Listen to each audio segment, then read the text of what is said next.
Semana passada foi feita uma belíssima exposição do Salmo 46, falando dessa relação do discípulo de Jesus que carrega o medo em meio à própria vida.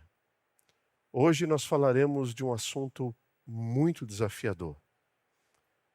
Viver uma fé ainda que eu não veja uma solução.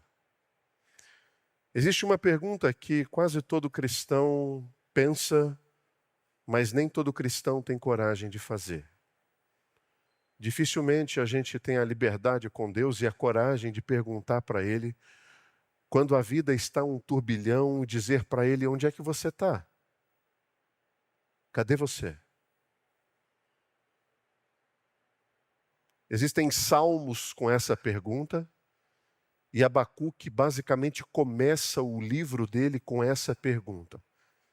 Ele não só teve coragem de perguntar, como ele teve coragem de escrever, de deixar registrado. Onde é que você está nisso tudo? Abacuque não teve essa vergonha, ele fez a pergunta em voz alta e registrou. Hoje nós vamos expor Abacuque capítulo de número 3. Mas antes da gente chegar lá, eu preciso que você entenda onde é que Abacuque está, para você entender o poder das palavras dele no Evangelho, no capítulo 3 da sua carta, do seu livro, melhor dizendo. Abacuque, ele é um profeta que, quando ele escreve o seu livro, diferentemente de alguns salmos, ele não atravessou o problema e registrou o problema. É bonito uma história que é registrada quando ela tem um final feliz. É bonito quando você passa por um tratamento de câncer e você entra no processo de remissão, vem os 5 anos e você faz uma festa de gratidão a Deus pela cura. E aí você escreve um livro sobre esse processo. É muito bonito. Isso é poderoso. Mas Abacuque não escreve depois que as coisas aconteceram. Ele escreve durante o acontecimento das coisas. E algumas delas nem vieram a acontecer. No capítulo 1, Abacuque faz uma reclamação sobre a injustiça que havia dentro de Judá. O seu povo, a sua terra, a sua nação. Deus responde para ele: fique tranquilo, Abacuque. Eu vou usar a Babilônia para corrigir essa injustiça. A Babilônia? Você vai usar uma nação ímpia, corrupta, para resolver os problemas internos do meu povo? Eu vou fazer isso. No capítulo 2, vem a espinha dorsal de todo o livro de Abacuque.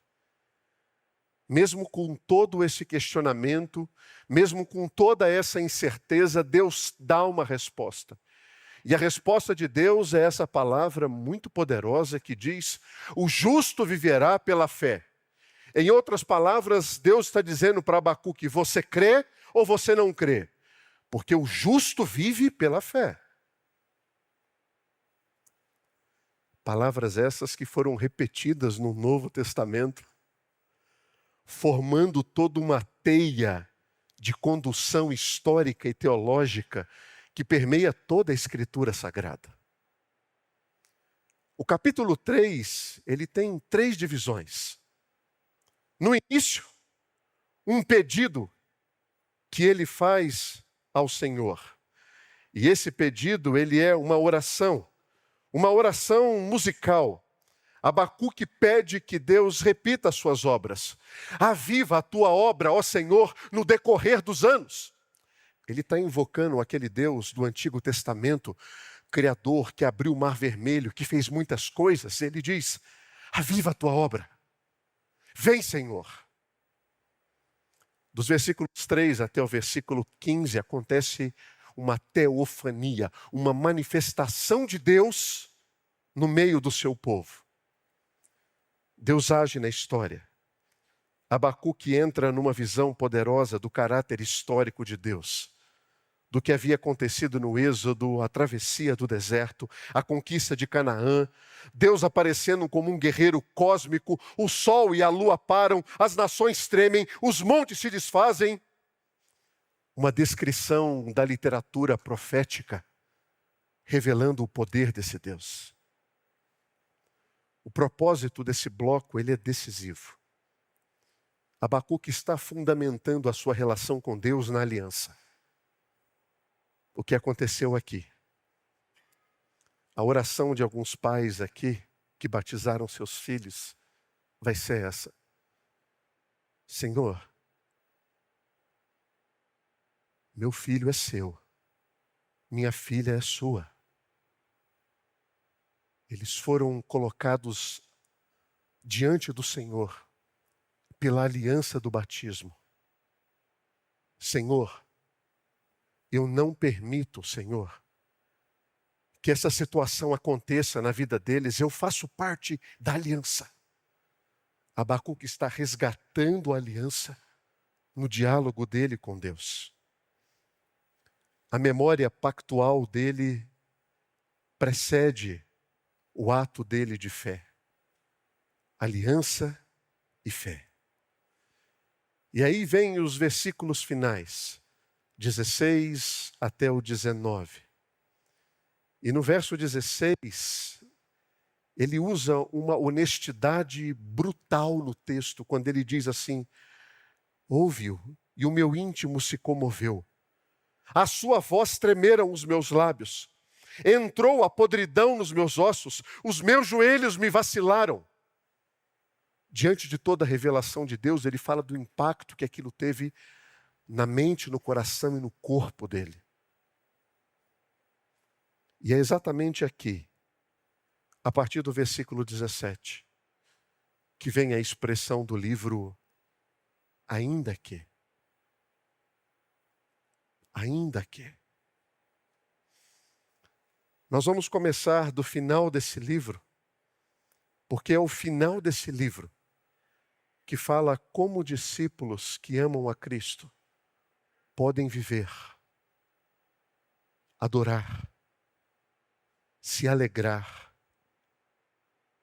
exultar, ainda que não haja solução aparente. A primeira parte da exposição, ela fala do inventário da devastação. Inventário é aquilo que as pessoas fazem quando alguém morre. Deixa eu ver o que essa pessoa deixou. Deixa eu ver os bens que me cabem. Deixa eu ver a herança do vovô, da vovó, do papai, da mamãe. Mas esse inventário aqui é o inventário da devastação. Ainda que a figueira não floresça, nem haja fruto na vide, o produto da oliveira minta, os campos não produzam mantimento, as ovelhas sejam arrebatadas do aprisco e nos currais não haja gado. Essa não é uma lista para você ler rápido. Essa é uma lista para ser numerada, marcada e pontuada. Para você entender o impacto dessa lista para o habitante que viveu no século VII antes de Cristo Jesus, a figueira ela produzia basicamente 3 vezes por ano. E ela era a base de uma alimentação muito rica em calorias, sabor, doçura. Quem gosta de figo, seja ele... Ai, pastor, isso é coisa de velho. Figo em calda. Eu amo. Então. Ou um figo in natura. Ou um figo no estilo passa. Não tem figo. Ele não floresceu.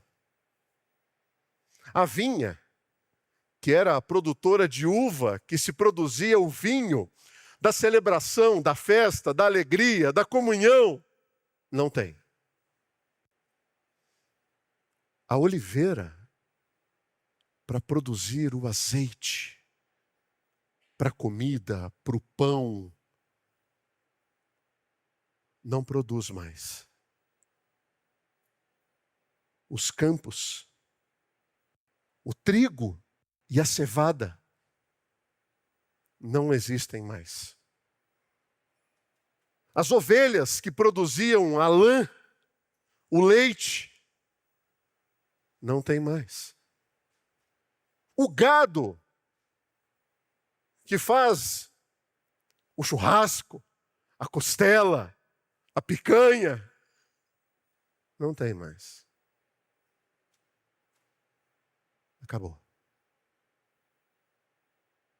Segurança, alimentação, comunhão, conforto, renda, acabou.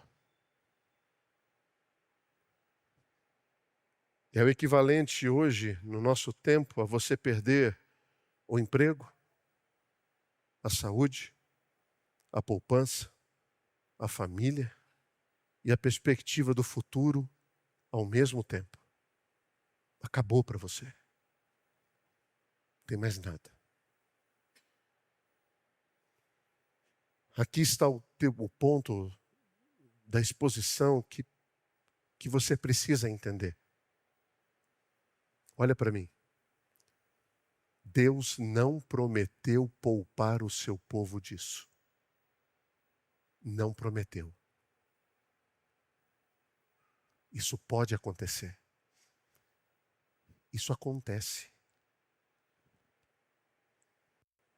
A invasão da Babilônia ia acontecer, o juízo ia acontecer, e Deus havia dito ao próprio Abacuque, vai ser assim. Isso vai acontecer. Como que a gente pode interpretar Deus nessas coisas, Gustavo?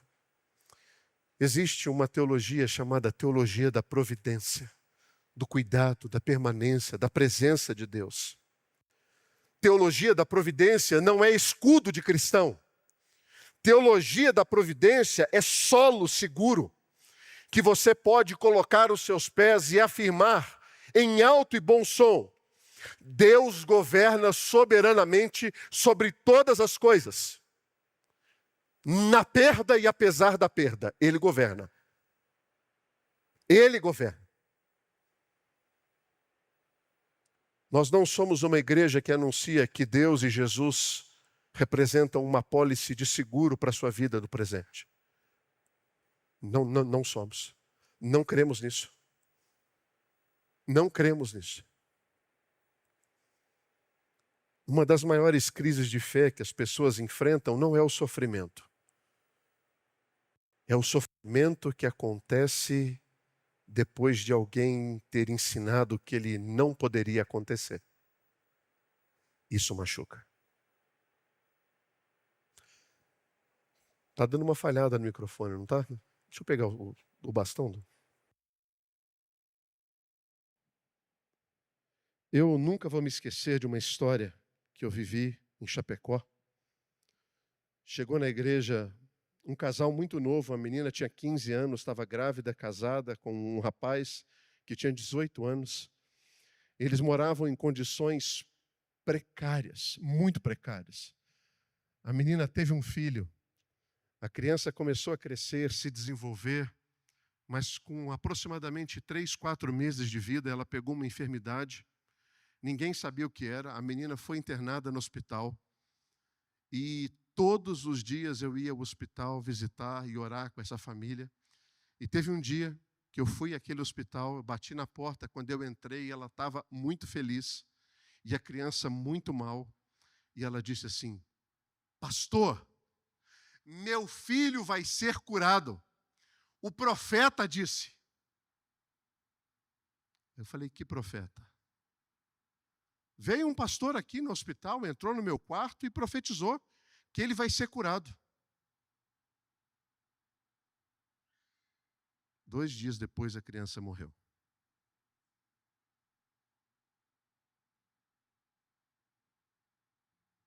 O profeta não foi no velório. Eu fui. O que eu ouvi no velório? Quando eu entrei, E aquela mãe me viu lá do fundo da sala do velório e ela gritou: por que Deus matou meu filho? Nessas horas, tudo que eu queria era pegar de jeito aquele profeta e colocar ele ali para explicar para ela. Sofrimento que vem quando foi prometido que ele não viria. Isso machuca. Isso machuca. O ainda que no livro de Abacuque não é otimismo. Não é um otimismo barato. É teologia. É profundamente presença de Deus na vida dos seus servos. A expressão ainda que no início do versículo, ela carrega um peso condicional real. Não é uma hipótese. Não é mesmo que isso possa vir a acontecer. Vai acontecer e quando acontecer, eu reagirei assim. É mais ou menos aquela promessa que é feita no altar quando você olha para sua esposa, ela olha para você e você diz: eu prometo te amar. Na alegria e na tristeza, na saúde e na doença, na riqueza ou na pobreza. Ainda que essas coisas venham assolar, eu estou prometendo te amar. O ainda que é uma posição diante de possibilidades reais da vida. Existe uma outra possibilidade, é você negar o problema. O ainda que não é uma negação do problema. O ainda que não é uma recusa. Ah, não, eu não vou ser, isso não vai acontecer, mentira, esquece. Não. O ainda que é uma expressão de quem não vai ser definido por essas coisas. Elas podem acontecer. A minha fé não vai ser definida por essas coisas. A lista do versículo 17, ela precisa ser sentida. Ela tem que ser sentida. Se você ouve alguma pregação sobre esse texto, e o pregador pula logo o versículo 17, eu vou sair do ainda que, porque no verso 18 tem o todavia. E não tem nada melhor do que você sair do ainda que e ir para o todavia.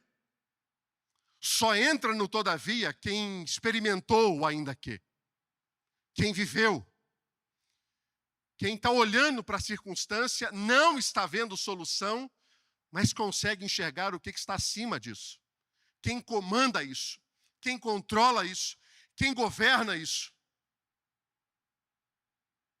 Ainda que a figueira não floresça, não haja fruto da vide, o produto da oliveira minta, os campos não produzam normalmente, o rebanho e o gado simplesmente desaparecem. A pergunta que esses textos fazem para nós é: você consegue de maneira honesta nomear a sua devastação? Nomear o seu problema? Nomear a sua dor? Dar nome para a sua luta? Dar nome para a sua frustração? Dar nome para os seus pecados horríveis? Você consegue fazer isso? Ou você acha que você não precisa dessas coisas? Às vezes, a nossa fé precisa de um inventário da devastação, para você entender quem você é. E aí, quando isso tiver sido vivido, experimentado, você pode sair do ainda que e ir para o todavia. Porque o todavia, ele é um paradoxo. Todavia, eu me alegro no Senhor. Todavia, eu exulto no Deus da minha salvação. Todavia, uma palavra que muda absolutamente tudo nesse versículo. Todavia é mais importante do que a alegria e é mais importante do que a exultação. Todavia é uma virada deliberada, pessoal, abrupta, de um homem que olhou para o inventário da destruição, nomeou cada perda com precisão, sentiu o peso de cada uma delas, não fugiu da sua realidade e disse: todavia, eu me alegro no Senhor. Todavia, eu exulto no Deus da minha salvação. Não tem promessa de Deus aqui dizendo que a Babilônia não viria. Não tem promessa de Deus dizendo que a pessoa iria ressuscitar. Não tem promessa de Deus dizendo que a videira voltaria a dar fruto. Não tem promessa de Deus de que o curral vai ficar cheio de ovelha. Não tem promessa. Mas tem uma postura. Todavia, eu me alegrarei. Ou melhor, eu me alegro. Tem algumas versões que falam alegrarei, tem umas versões que falam alegro, e eu já vou explicar o porquê dessa divergência. Mas o que não é essa alegria? Porque essas duas palavras elas são muito importantes nesse texto. Alegria e exultação. O que a alegria não é? Tem surgido nos nossos dias um retorno ao movimento estoico. Os estoicos são aqueles que querem viver a vida com desprendimento, com alegria, com leveza. E por que isso daqui não é uma percepção do estoicismo? Porque o movimento estoico, ele prega justamente o desapego. Não se importe com as coisas. Não se importe com o carro, não se importe com o acampamento, com o apartamento, não se importe com os seus bens, não se importe muito com a vida. Simplesmente viva, viva. E quem não se importa com algumas coisas, simplesmente não tem problemas em perdê-las. Não é isso. Não é uma alegria estoica que embasa esse ponto. Não é também um positivismo cristão.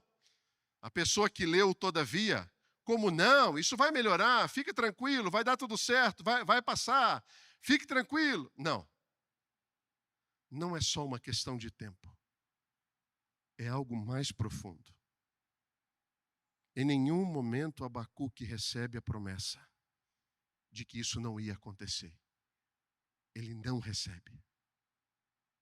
Ele é o profeta e ele não recebe. O todavia não aponta para uma solução futura. O todavia, ele aponta para uma pessoa presente. Porque ele diz: eu me alegro no Senhor. A palavra alegro, ela tem um tempo verbal na língua original que ela se assemelha ao nosso gerúndio. Sabe aquela ação constante que a gente ouve? Eu, graças a Deus, não ouço mais ligação de telemarketing, mas a gente ouvia, né? Eu vou estar verificando, eu vou estar falando, eu vou estar encaminhando. É mais ou menos isso, eu vou estar me alegrando. É uma ação contínua do presente que não houve um término. É uma alegria que vai acompanhá-lo. Não é um sentimento momentâneo. Não é uma piada engraçada que você ouve e passou. Não. É uma opção. É uma decisão. Porque a palavra exulto carrega exatamente isso. Uma postura diante daquela situação. Eu estou resolvido. Eu estou resoluto. Que diante de tudo isso, todavia, eu me alegrarei, eu me alegro, eu exulto, o Deus da minha salvação, o Senhor da minha vida. Não é algo que viria, é um Deus que já estava presente. Ainda que todas essas coisas estivessem acontecendo. O objetivo da alegria é o Senhor. O objetivo da exultação é o Senhor. Essa forma da língua hebraica, ela tem um nome. É chamada de forma coortativa. Essa forma coortativa, ela resolve aquele problema pastoral que muitas vezes uma congregação vive, mas que ela raramente nomeia. Às vezes, a gente quer sentir para declarar. E aí o pessoal do louvor fica sempre muito preocupado. Será que a gente vai conseguir conduzir a igreja em adoração? Será que eles vão responder ao nosso chamado de adoração a Deus? Será que nós faremos um acorde, uma música, uma entrada, um solo, para que o povo sinta e aí, sentindo, eles adorem? Não tem nada a ver com isso. A percepção coortativa na língua hebraica é o oposto. Eu não estou sentindo absolutamente nada, mas eu decido que eu vou me alegrar no Senhor, eu vou exultar o Senhor, independente de todo o inventário da devastação que foi feito. Independente do divórcio, do luto, da dificuldade financeira, da perda de emprego, do diagnóstico que veio, é uma posição. Não tem emprego, não tem cura, não tem volta, mas eu me alegro. Eu exulto. Postura. Esse é o sentido desse texto. É uma alegria em Deus, independente da resolução. É uma alegria dependente de quem Ele é. O versículo 19 carrega a terceira e última divisão dessa exposição. Mas antes, uma pergunta para você.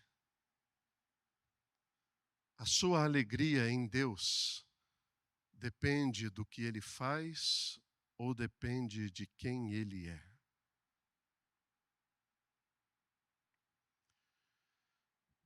A terceira parte traz a força que não depende de saída. A força que não depende de nenhuma solução. O Senhor Deus é a minha fortaleza, e Ele faz os meus pés como os da corça, e me faz andar altaneiramente ao mestre de canto para instrumentos de cordas. Se o versículo 17 é o inventário da devastação, e o versículo 18 é o ato da vontade declarada dentro da devastação, o versículo 19 é a consciência de quem se posicionou corretamente diante de Deus. O livro não termina com promessa. Ele é uma descrição de uma capacitação sobrenatural de quem está disposto a viver com fé e dignidade em um terreno que não foi removido. Eu estou ali,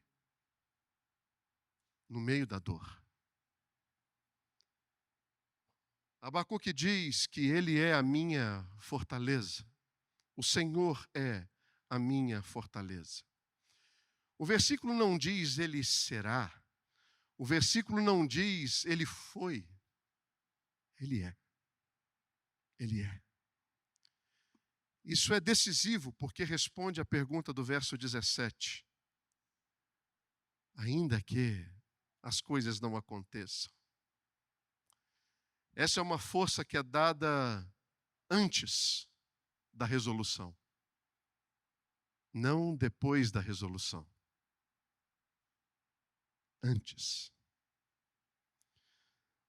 O versículo continua dizendo sobre um animal que já fez uso aí em alguns outros momentos da Bíblia. Ele faz os meus pés como da corça.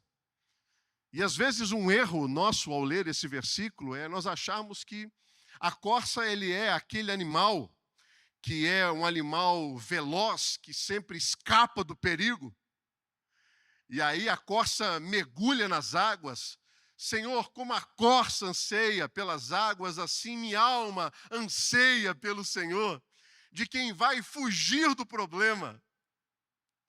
Mas aqui não. Aqui ele faz questão de enfatizar nos pés dessa corça, não na velocidade dela. Uma das características e habilidade da corça é ela andar em terrenos íngremes, cheios de pedra, escorregadios, mas não cair. Por isso que ele diz: faz-me andar altaneiramente. Os meus pés são como os da corça e eu consigo caminhar nos lugares mais altos, mais perigosos, mais desafiadores e eu não vou escorregar. Eu vou caminhar ali. O que o texto está dizendo? Deus não vai transformar essas montanhas rochosas em planície e pasto verdejante. Ele não vai. Mas o que ele pode fazer é transformar o seu pé com toda a habilidade para você caminhar em terrenos profundamente contrários à sua natureza. E você não vacilar. E você permanecer firme. Deus não vai tirar você do terreno rochoso e pedregoso. Ele vai fazer os seus pés funcionarem nesse terreno. O discípulo que possui os pés como o da corça, sente as pedras, sente o relevo, sente o desconforto, mas ele não vai cair. Ele vai caminhar. Ainda que tudo esteja contrário a você, todavia, você pode se alegrar e exultar, porque Deus pode fazer com que você se sinta numa fortaleza e os seus pés firmes, como os pés de uma corça. E aí vem uma nota final em todo esse livro. Ao mestre de canto para instrumentos de cordas. Eu quero que essas minhas palavras sejam cantadas na congregação. Eu quero que o povo, ao ler isso, eles cantem essa verdade. Eu quero que eles experimentem canções que vão transportá-los do ainda que para o todavia. E eles vão ter uma postura diante de Deus que eles vão até se alegrar. E que eles terão uma postura diante de Deus que eles vão até exultá-lo. E vão poder dizer em alto e bom tom: aleluia, Deus é a minha fortaleza. Quando tudo aponta para o contrário. Postura. Postura. A Babilônia não chegou, o juízo ainda vai acontecer, as figueiras vão secar, e Abacuque entrega essa oração para ser cantada na comunidade de fé. Eu não sei o final dessa história, Abacuque está dizendo, e eu não preciso saber. O que eu posso fazer é me posicionar. Eu identifico o problema. E eu posso me alegrar e exultar em Deus. Você tem pedido uma saída Ou você tem pedido graça para você permanecer em pé? O livro encerra de uma maneira muito bonita, porque ele começa com uma pergunta: Deus, onde você está? Até quando? Até quando? Eu oro, o Senhor não escuta. Eu falo, o silêncio permanece. Eu clamo e não tenho resposta. Eu peço e não tenho solução. Até quando? Mas ele encerra o livro dizendo: o Senhor é a minha fortaleza. Entre a pergunta e a declaração, Abacuque não recebeu solução. Ele não viu nenhuma saída. Do capítulo 1 até o capítulo de número 3, ele vive pela fé. Para você chegar na exultação do versículo 19, você não pode ignorar a devastação e nem mesmo a presença de Deus na sua vida. Não pode. A fé bíblica não é um sistema para produzir saídas. É uma relação com um Deus que é suficiente, onde saídas não existem. Não existem. Se você já teve contato com pacientes terminais, se você já teve contato com diagnósticos sem nenhum tipo de cura, você sabe que nessas horas o que sustenta é a fé. Essa semana foi uma semana muito difícil para mim. Eu tenho um amigo, um irmão do coração. Alguém que Deus me deu o privilégio de fazer parte de um resgate de uma alma preciosa. Ele foi resgatado. Era um profissional de mão cheia como decorador de ambientes. Abriu mão de absolutamente tudo por amor ao povo gaúcho. E resolveu ser missionário.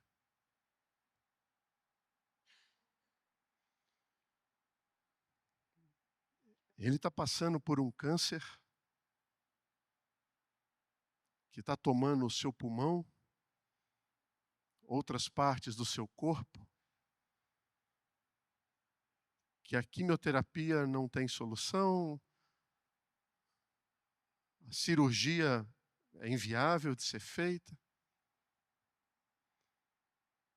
Seu filho completou 12 anos quinta-feira.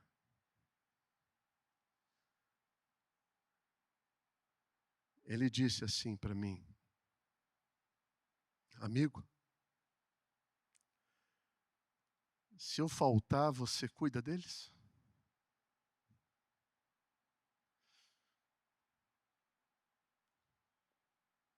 O que ele está fazendo agora? Escrevendo um livro chamado As Sétimas do Livro Santo. 70 capítulos, 600 páginas da história do nascimento, da vida e da morte de Jesus no linguajar gaúcho. E você? O que você está fazendo? O que você está fazendo?